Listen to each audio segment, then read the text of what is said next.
Bonjour, voici le tirage quotidien sur le mardi 11 avril. Demain, Vénus entre en Gémeaux, où elle adore bavarder avec plein de gens, elle tombe amoureuse de ses amis, elle dit oui à toutes les occasions de se faire plaisir. Mais surtout, demain, Vénus sera trigone à Pluton, qui vient d'entrer en Verseau, et cette combinaison va ajouter de l'intensité à tout ce que vous désirez, Vénus. Peut-être que tout simplement cette combinaison signifie que nous devenons plus conscients de ce que le passage de Pluton en Verseau va apporter dans nos vies. Peut-être que nous sommes enfin prêts à l'accueillir aussi. Parce que là, ce qui est intéressant de considérer, c'est que mardi dernier, Mercure a fait un carré à Pluton. Parce que nous n'admettions pas la transformation. Mais depuis, on a eu la pleine lune, la conjonction Soleil-Chiron, puis demain, nous aurons la conjonction Soleil-Jupiter qui sera parfaitement exacte. Donc il est possible que ce trigone Vénus-Pluton souligne que nous voyons la situation d'un œil neuf, avec beaucoup plus de cœur, avec beaucoup plus de désir. Guérison, une transformation positive se manifeste au niveau de votre âme. La réponse à votre question est oui. Réflexion. Souvenez-vous, bénissez et soyez reconnaissant de tous les beaux moments de votre vie. Remerciez les nombreuses bénédictions que vous recevez chaque jour. Vous pouvez vous connecter énergétiquement avec ceux que vous aimez, simplement en les ressentant dans votre cœur. La vie est belle. Lune radieuse de compassion. Kuan Yin se tient sur une lune radieuse de compassion, déversant la force spirituelle dont vous avez besoin pour vous libérer des énergies basses, de la peur et du jugement, et accéder aux vibrations de liberté, d'amour et de paix auxquelles vous aspirez naturellement. Vous êtes appelé à utiliser dès maintenant ce pouvoir pour grandir spirituellement et vous libérer d'une situation qui vous tire vers le bas. Prière à la lune radieuse de compassion. Vénérez Kuan Yin. Votre compassion vous donne une énergie, une patience, une paix et un amour infini. Faites couler en moi votre lumière et aidez-moi à trouver la mienne, afin que je m'élève au-dessus des énergies de peur et de jugement, vers une compassion plus grande qui me libère pour vivre en paix. Illuminez-moi, lune radieuse de compassion. Om Mani Padme Hum. Bon, eh bien si Mercure a joué les agitateurs, Vénus, elle, vient guérir la situation. C'est d'ailleurs flagrant pour une raison simple. Alors, quand Mercure est rentré en Taureau, il a fait immédiatement, puisque Pluton est sur le 0 degré Verseau, il commence à peine son transit. Donc, immédiatement en arrivant en Taureau, Mercure a fait un carré à Pluton. On n'est pas d'accord avec les changements, on n'est pas d'accord avec la transformation, on n'est pas d'accord avec la réforme. Quand on parle de transformation et de changement, c'est souvent des réformes. Bon, je vais éviter de parler du collectif, même si je trouve que les tirages en parlent de plus en plus. Demain, Vénus entre en Gémeaux, comme c'est un autre signe d'air, nous avons un trigone avec Pluton en Verseau. C'est-à-dire que Mercure, quand il est arrivé en Taureau, il a pris le téléphone et il a hurlé dans les oreilles de Pluton « Qu'est-ce que t'es en train de foutre ? Pourquoi t'es pas resté ?» Parce qu'en plus, Mercure il est en Taureau. Un Pluton en Capricorne, il adore ça, il lui fait des trigones. Coucou copain, entre signes de terre, on peut s'entendre. Là, il l'a appelé pour hurler. Carré. Pas d'accord. Je veux pas de changement. Qu'est-ce que tu fous dans cette zone? Je veux pas de changement. Touche à rien. Non, tu ouvres pas le placard. Non, tu déterres pas ce que j'ai enterré au fond de la cave ou du jardin. Demain, on a un autre mécanisme. On a Vénus qui arrive en Gémeaux, qui prend le téléphone, qui téléphone à Pluton, et qui lui dit alors, comment ça se passe pour toi en Verseau? As-tu besoin de quelque chose? Ici, la lune radieuse de compassion, la guérison, j'ai envie de dire, c'est les expressions les plus hautes de Vénus. Donc nous avons une astrologie qui nous dit que non seulement l'arrivée de Vénus en Gémeaux est une bonne chose, ça va changer notre réflexion, mais ça va la changer pour une meilleure réflexion. Parce qu'il n'y a pas de vibration plus élevée que la compassion. Alors Vénus en Gémeaux, normalement c'est pas synonyme de compassion. Mais ici la réflexion elle est très bien encadrée entre la guérison et la compassion. Parce que oui, notre tête spontanément, elle pense pas avec son cœur. Mais si on l'oblige à penser avec son cœur, eh on bascule vers la plus belle des intelligences, c'est-à-dire l'intelligence du cœur. Et c'est la forme d'intelligence la plus élevée, la plus belle, la plus développée, la plus intelligente, si j'ai envie de dire. Plus élevée, quoi. Il n'y a rien qui surpasse l'intelligence du cœur. Et vous avez... ça va parler à tout le monde. Vous avez un personnage qui est comme ça. Un personnage que tout le monde connaît, Forrest Gump. Ah oui, il est bête. Hein. Ah oui, il est bête. Mais il a une telle intelligence de cœur qu'il en devient plus intelligent que tous les ânes qui sont autour de lui. Le personnage en lui-même est fantastique pour ça. Parce qu'il est d'une bêtise sans nom. Et il souffre de ça. Il souffre parce que tout le monde lui dit qu'il est bête. Il est harcelé. D'emblée, il y a du harcèlement sur le personnage, sur l'enfant. Et il souffre parce que ça le met face à ce qu'il est, un imbécile. Et en plus, un imbécile raté. Pas bien fini, pas les jambes qui fouillent. Mais là aussi, lui qui a besoin des attelles pour marcher, ensuite il devient... Bon, c'est un film, hein, c'est une fiction, mais cette œuvre, elle a autant frappé pour ça. Parce qu'au début, on a un enfant qui est bête et qui est incapable de mettre un pied devant l'autre. À la fin, on a un homme qui est multimilliardaire, mais qui voyage encore en bus avec sa petite valise, et pour qui le plus grand bonheur, c'est de piocher un chocolat au hasard dans une boîte. Et symbole qui spontanément en offre à une femme noire à côté de lui. Surprise. Surprise par ce blanc qui ne se comporte pas comme les autres blancs. Ça aussi, ce décalage. Alors, j'aime beaucoup ce film, mais moi, il y a un film dont je raffole, et si vous l'avez jamais vu, regardez-le, parce que les actrices dedans, déjà, c'est des actrices qu'on ne présente plus tellement elles sont merveilleuses. C'est Baigné de tomates vertes. Il y a la même dynamique.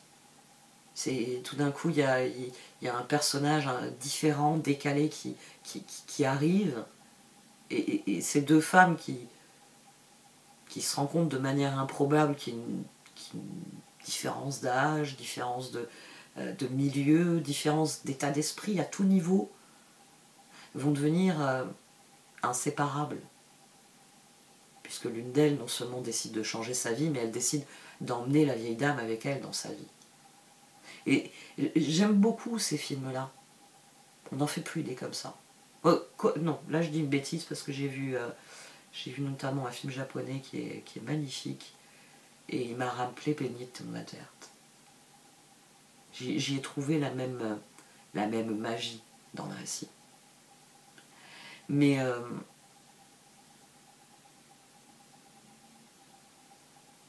cette semaine, ce tirage semble dire que si nous faisons appel à l'intelligence du cœur, c'est pas nous trouverons, nous verrons les solutions que nous avons refusé de voir la semaine dernière.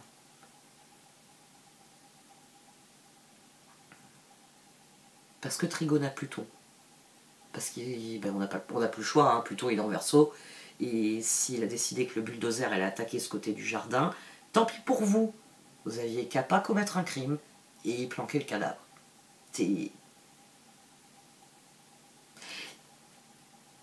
Ici, c'est l'ego qui est intéressant. La carte du diable. On a l'impératrice, l'ego, le roi de coupe. Au dos, on avait l'empereur, qui n'était pas derrière cette position, mais j'ai un trou. Je sais que le 2 de bâton était ici, que le 7 de pentacle est resté sur les deux positions. Et là, j'ai un trou sur ce qu'il y avait au dos. Ça reviendra peut-être. Mais on a eu l'empereur sur sa première position et il est revenu ici. Le diable ici vient nous dire que nous n'avons pas le choix. C'est son ombre qui s'exprime. Mais c'est pas une mauvaise ombre. Il vient nous dire qu'on n'a pas le choix. Parce que déjà quand Vénus change de signe, et qu'en plus elle fait un trigone à la planète transformatrice par excellence, qui vient de se poser avec ses bulldozers dans une nouvelle maison, vous serez obligé, vous n'aurez pas le choix. Vous serez obligé de devenir Forrest Gump. Vous serez obligé d'en revenir à l'essentiel, à l'intelligence du cœur, au fait que votre créativité doit être au service de votre cœur. Que cet empereur, quand vous prenez une décision, vous ne pouvez pas faire taire la petite voix dans votre tête. Et que cette petite voix, il vaut mieux qu'elle vous chante. C'est bien, tu fais ce qui est juste, tu fais ce qu'il faut faire.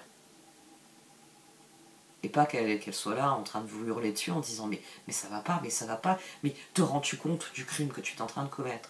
Ici, le diable il vient nous dire que c'est soit on aligne notre réflexion sur la guérison et on enclenche la compassion, soit vous subirez les transformations. Vous aurez... Le diable ici il vient dire que derrière c'est le trou en fait. Vous avez passé le pont. Comme on a passé le pont, qui s'est effondré derrière nous, le diable ici vient dire qu'on ne peut plus reculer. On ne peut plus reculer. Que le choix, il est nécessaire. Voilà, on n'a plus le choix, on doit le faire, le choix. C'est le chevalier de coupe, étoile, ermite. Et c'est pour ça que les cartes, elles vous disent, alignez votre réflexion sur la compassion. Parce que il faut comprendre le mécanisme de compassion. Il faut réellement admettre que vous êtes votre meilleur ami. Que vous devez vous aimer inconditionnellement. C'est comme ça qu'il y a une guérison. C'est comme ça que vous vous offrez ce qu'il y a de meilleur. Et plus vous ferez appel à l'intelligence du cœur en vous, et plus les décisions sont évidentes. C'est tout simplement ça. C'est vraiment de ça qu'il s'agit, d'une guérison qui permet à notre réflexion de s'aligner sur les vibrations les plus élevées. C'est l'étoile qui sort à nouveau ici, avec à nouveau l'ermite et le chevalier de coupe. J'ai oublié cette position parce que l'étoile m'a scotché. Je me suis dit, tiens, elle revient. Et avant que j'ai eu le temps de me formuler correctement dans ma tête, à lui aussi. Et quand j'ai sorti le chevalier de coupe, mon cerveau s'est débranché. Je me suis dit, j'ai commencé par un chevalier de coupe, je termine par un chevalier de coupe. Et c'est en réalignant les cartes que j'ai vu que j'avais les 3 mêmes cartes ici et ici.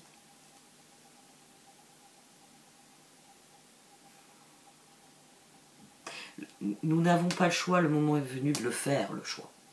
Je vous l'ai dit. Vous avez passé le pont de la guérison, vous avez lâché prise. Donc vous ne pouvez plus faire marche arrière. À partir du moment où vous savez quelque chose, vous ne pouvez plus faire marche arrière. C'est quelqu'un qui découvre une vérité et qui va s'asseoir dessus et ne pas en tenir compte. Ça n'existe pas. Quand on découvre une vérité, on éprouve le besoin de la dire. Parce qu'il y a des gens qui la cherchent, cette vérité. Et que ça va rendre service à plein de monde. Parce que tout simplement, garder en soi quelque chose... garder prisonnier en soi quelque chose qui est appelé à rayonner, ben, je sais pas, je pense que personne n'a envie de devenir une torche vivante. 2 d'épée, chariot, liberté, transformation. L'heure est au changement.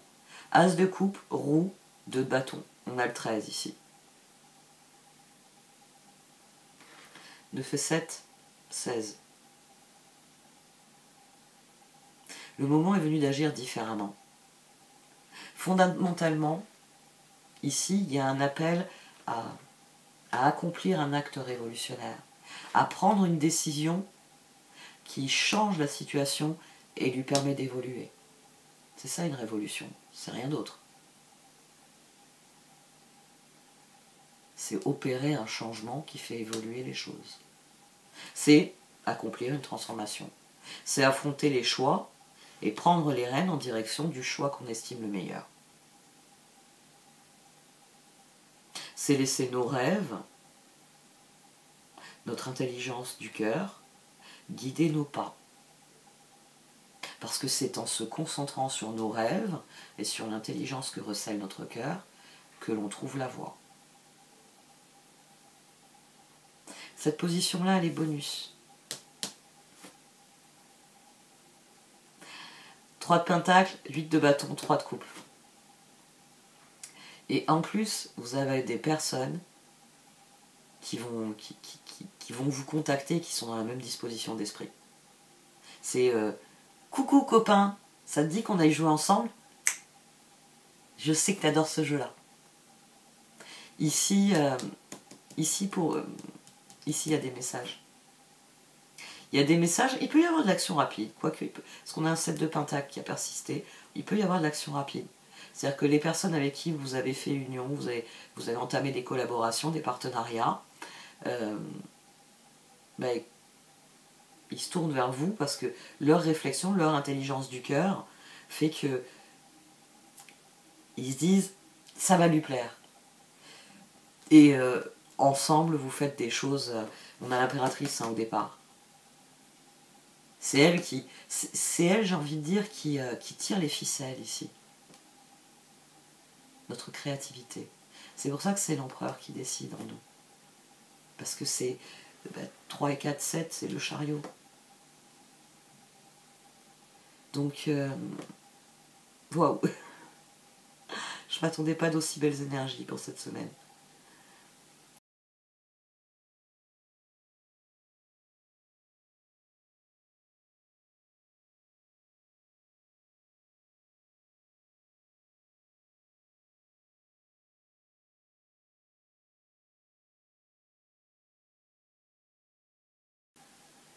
Alors nous avons effectivement, nous n'avons plus le choix, hein, nous ne pouvons plus faire marche arrière. Nous ne sommes plus ce que nous avons été, et le nouvel équilibre qui est en train de s'instaurer, ben finalement il dépend de la direction dans laquelle vous êtes parti. Il dépend de la direction dans laquelle vous êtes parti. On a Treasure Island. On a un as de coupe aussi, on a la roue. Vous vous rappelez, il y a une période, il y avait le pendu, et j'arrêtais pas de dire, oh, toutes ces énergies qui stagnent. On avait toujours des cartes qui nous disaient, la seule chose que tu peux faire, c'est ceci. À chaque fois, on avait un champ d'action qui était très limité. Là, on a des tirages, et c'est pour ça que je dis que quelque part, les tirages deviennent de plus en plus un appel au collectif, parce qu'on a de plus en plus des tirages qui disent, il y a plein de choses que tu peux faire. Donc on a eu pendant un moment des tirages très individualistes qui disaient guéris, occupe-toi de toi, prends soin de toi. De toute façon, ton champ d'action est limité. Et à présent, j'ai ces énergies, et en plus redondantes, qui disent qu'on attire ce à quoi on dédie notre attention et que partant de là, il va falloir suivre le courant.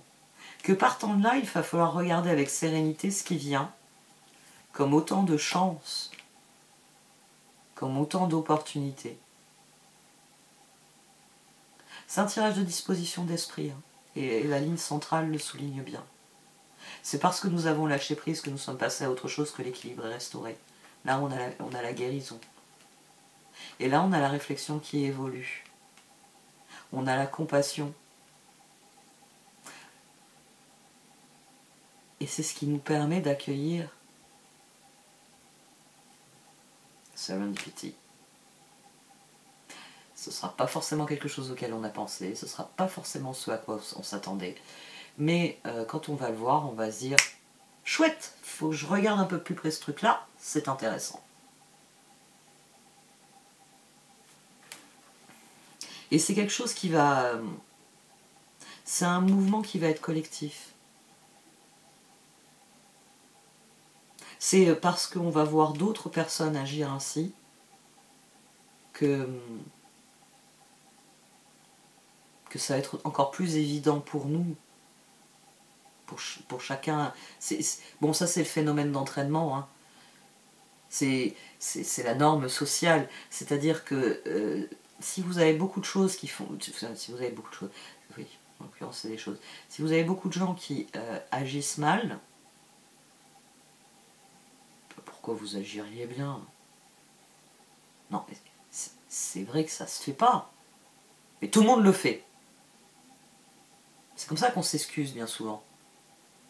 C'est comme ça que vous vous retrouvez à faire des choses qu'il y a eu une époque dans votre vie où vous vous étiez dit « je me comporterai jamais comme ça ». Mais vous inquiétez pas, hein, ça c'est tout le monde pareil. Hein. Moi la première. Hein. Il y a plein de choses sur lesquelles des fois je me dis « attends Marine, il y a eu une époque où ce genre de choses tu n'aurais pas toléré chez toi-même, maintenant tu le tolères chez les autres comme chez toi-même ». Et c'est là c'est là finalement que je me repositionne, que je me demande, est-ce que ça a évolué parce qu'il fallait que ça évolue, ou est-ce que par mimétisme, tu as lâché prise et tu as dit, oh, tout le monde le fait, je vais le faire aussi, hein, après tout, j'ai bien le droit de mettre les doigts dans mon nez, hein, j'en ai à foutre que tout le monde me voit le faire, vous voyez. Mais c'est de cet ordre-là, c'est quelque chose d'un peu honteux, c'est quelque chose que parfois on n'ose pas s'avouer.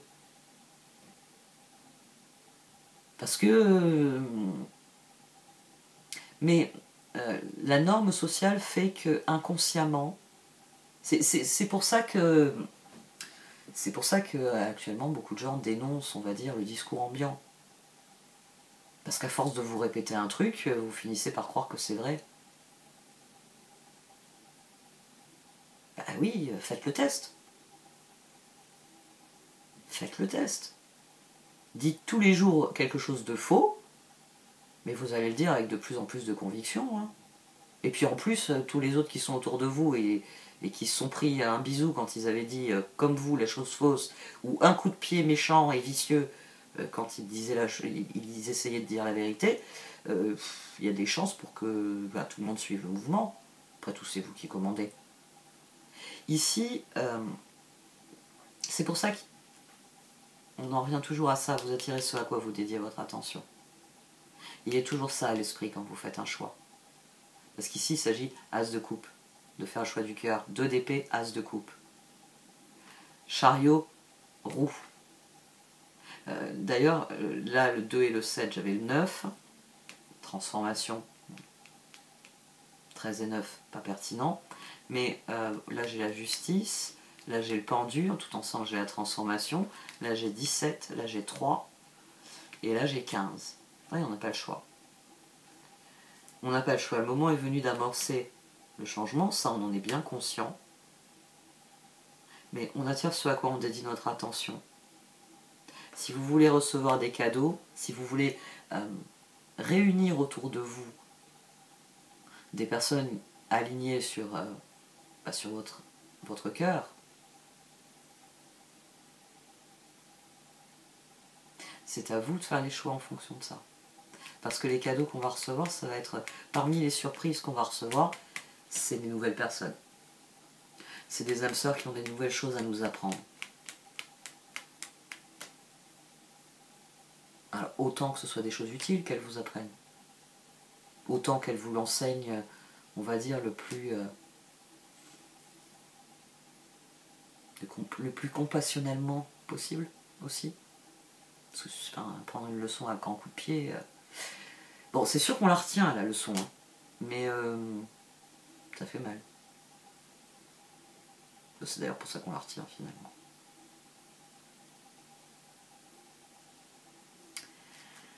On attire ce à quoi on dédie notre attention. Restez concentrés sur ça. Parce que le diable le dit bien, vos choix vous engagent pour longtemps. Tant qu'à faire, ce serait bien de ne pas avoir, ne serait-ce que honte de vos choix, déjà pour commencer, et d'aborder les choses de manière sereine. Soyez vrai. Parfois, il vaut mieux faire un constat clair et honnête, pour soi comme pour les autres. Le je sais que je ne sais rien. Ça doit être un chemin de réflexion qu'il faut emprunter souvent. Qu'est-ce que je sais, qu'est-ce que je ne sais pas, qu'est-ce que j'ignore que je ne le sais pas en plus. Donc, quand vous êtes face à un choix, voyez les faits, voyez les informations. Et n'ayez pas peur de dire « je n'ai pas assez d'informations sur le choix qui m'est offert ». Et n'ayez pas peur d'aller chercher les réponses à vos questions, d'aller chercher les informations. Et plus vous irez chercher dans toutes les directions, et plus vous en apprendrez qui vous permettront de guider votre choix. Soyez serein face au choix. N'ayez pas peur des fois de vous dire « il me manque des éléments », vous le dire à vous-même, le dire aux autres, et partir à la recherche de ces éléments. Parce qu'il faut toujours creuser pour trouver la vérité. Alors, parfois, coup de chance, c'est quelqu'un qui connaît une vérité qui vous la dit spontanément. Mais il faut quand même aller voir cette personne. Donc, soyez à la recherche ici. Soyez à la recherche de ce que vous voulez trouver finalement. Et de toute façon, même si vous trouvez autre chose, c'est quelque chose qui vous rendra service. Bon, allez, j'arrête là. Merci d'avoir écouté. Vous pouvez liker, commenter ou partager cette vidéo. Au revoir.